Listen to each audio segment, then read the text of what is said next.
میں آپ سے سوال کرتی ہوں، ایام فاطمیہ چل رہے ہیں، آپ نے کیوں اس طرح کی روش اختیار نہیں کی؟ ہونا تو یہ چاہیے تھا کہ سیدہ کی شہادت کے ایام میں آپ روز ایک نشست رکھتے اور جناب سیدہ کا گفتگو کرتے، ان کی اہمیت بیان کرتے، تسلسل ان کا تذکرہ کرتے، مگر آپ خاموش نہیں۔ بلکہ میں اس پلیٹ فارم کے توسط سے تمام تر اہل تسنن خواہران اور برادران سے ایک بہت محبت سے سوال کرنا ہے۔ تو ہم سب سے زیادہ رسول عالمین سرور کائنات سے محبت رکھنے والے ہیں، آپ ان کی نالین کو سر کا تاج بناتے ہیں، آپ ان کے شانوں پر پڑی ہوئی کالی کملی کو کعبے سے زیادہ معزز جانتے ہیں، آپ ان کی گیسو پر جان قربان کرنے والے ہیں، آپ ان کی محبت کے دم بھرتے ہیں، آپ اپنی خوشی غمی سے زیادہ رسول کی ولادت کو سیلیبریٹ کرتے ہیں، آپ صحابہ سے محبت رکھتے ہیں رسول کی نسبت سے، آپ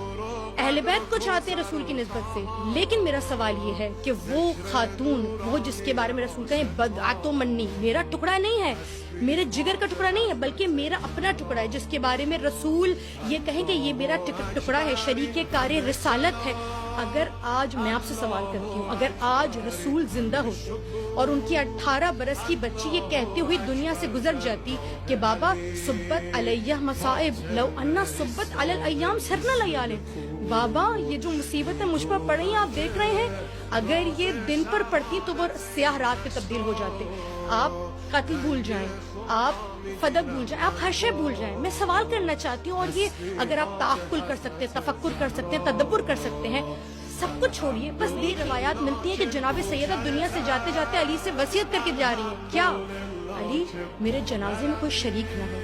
یا علی میرے جنازے کو رات کی تاریکی میں اٹھایا جائے۔ یقیناً آپ سوال کریں گے ہاں وہ شاید حجاب کی وجہ سے، کچھ حجاب کے پروٹوکول، ایسا ہی ہے یقیناً کہ تو پھر جناب سلمان فارسی کیوں شامل ہے؟ کیا وہ محرم میں شامل ہے؟ جناب ابو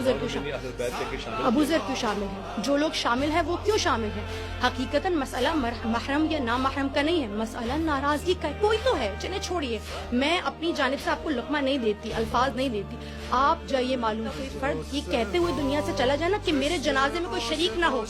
حقیقتاً وہ کسی سے ناراض ہے، وہ ناراضگی کا اظہار کرنا چاہ رہے ہیں۔ میں آج آپ سے کہتی ہوں، آپ کسی اور کو نہ دیکھیے، آپ تشیع کو نہ دیکھیے، آپ اس عنوان سے کہ سیدہ فاطمہ الزہرا رسول کی ایسی دختر ہیں کہ جن کے دروازے کو کھول کر اور بند کر کے رسول مبین نماز ادا کیا کرتے تھے۔ یعنی اصل میں عملی محبت نہیں ہے، عملی محبت کا حقیقی جو مظاہرہ کر رہے ہیں، جو اظہار کر رہے ہیں، وہ تشیع۔ توہین رسالت کا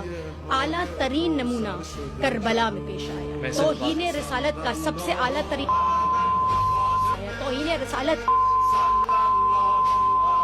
رسالت علی کے قتل کے وقت ہوتی ہے۔ میں بات مکمل کرنا چاہوں گی، توہین رسالت تب ہوئی جب حسن کو جنت البقیع میں دفن نہیں کیا گیا۔ کون ہے جو اس پر چرچا کرنے والا ہے؟ امام حسن کے شہادت ہم مناتے ہیں، ہم شور کرتے ہیں کہ توہین رسالت ہو رہی ہے، اے مسلمانوں اس پر رو، اس پر گریہ کرو۔ ہم شور کرتے ہیں ایام فاطمیہ میں کہ توہین رسالت ہوئی ہے، رسول کے جگر کے ٹکڑے کو، رسول کے ٹکڑے کو بہجت قلبی جسے کہا گیا، قرۃ عین رسول جسے کہا گیا، شب قدر مصطفیٰ جسے کہا گیا، لیلۃ القدر جسے کہا گیا، اس کی تضحیق کی گئی ہے، اس کی توہین کی گئی ہے۔ یہ توہین رسالت کا پرچار کرنا ہے، یہ توہین رسالت کو بیان کر رہے ہیں۔ معاف کیجیے گا، یہ جو ٹک ٹاکر مولوی آج کل